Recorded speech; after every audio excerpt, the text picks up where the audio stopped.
বিসমিল্লাহির রহমানির রহিম। আসসালামু আলাইকুম রহমতুল্লাহ বারকাতুহ।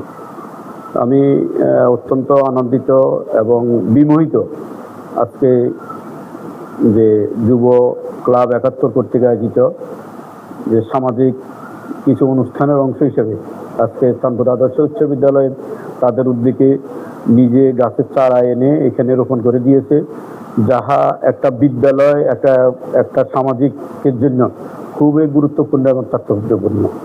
বর্তমান যুগে যেখানে বিভিন্ন ছেলেরা ইফটেজিং এবং বিভিন্ন নেশাদ্রব্যের সাথে আক্রান্ত, সেখানে আজকের এই ছেলেরা সেখানে সব কিছুকে উপেক্ষা করে নিজেকে অত্যন্ত মানবিকতার পরিচয় দিয়ে বিভিন্ন সামাজিক অনুষ্ঠানে অংশগ্রহণ করতেছে।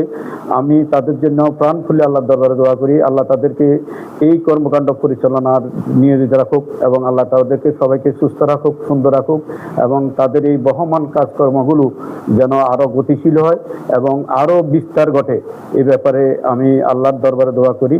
আমি আশা করব যে তারা যদি আমাকেও এইসব সামাজিক কর্মকাণ্ডে যদি জড়ানোর চেষ্টা করে এবং আমার কাছে সাহায্য সহযোগিতা চায়, আমি আমার ব্যক্তিগত পক্ষ থেকে, আমার অবস্থান থেকে আমি এদের পাশে থাকবো ইনশাল্লাহ। এবং এই যুব ক্লাব ৭১ দীর্ঘস্থায়ী হোক, তাদের কর্মকাণ্ড আরও প্রসারিত হোক। শুধু স্কুলের ভিতরে গাছ লাগানোটা বিষয় না, বিষয়টা হলো তাদের মন মানসিকতা, বিষয় হলো তাদের কর্মের স্পৃহা। তাদের এই কর্মের স্পৃহাকে আমি অত্যন্ত স্বাগত জানাই, সাধুবাদ জানাই এবং ৭১ যুব ক্লাবকে আমি ধন্যবাদ জানাই। তাদের এই গতানুগতিক মানবিকতা এবং সামাজিকতার কর্মকাণ্ড অব্যাহত থাকবে এবং এই কর্মকাণ্ড চালিয়ে যাওয়ার জন্য আমি সবাইকে ধন্যবাদ জানাচ্ছি।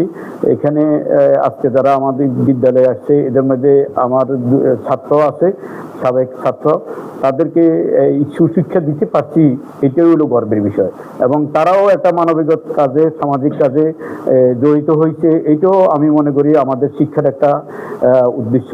আর যাদের সাথে সংঘবদ্ধ হয়ে যুব ক্লাব ৭১ এর সাথে তারা কর্মকাণ্ডে অংশগ্রহণ করতেছে, তাদের এই কর্মকাণ্ড আরও প্রসারিত হোক, আরও সুদৃঢ় হোক এবং আরও বিস্তার লাভ করুক, এই প্রত্যাশা করি।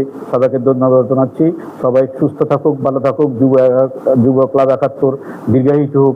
আল্লাহ হাফেজ।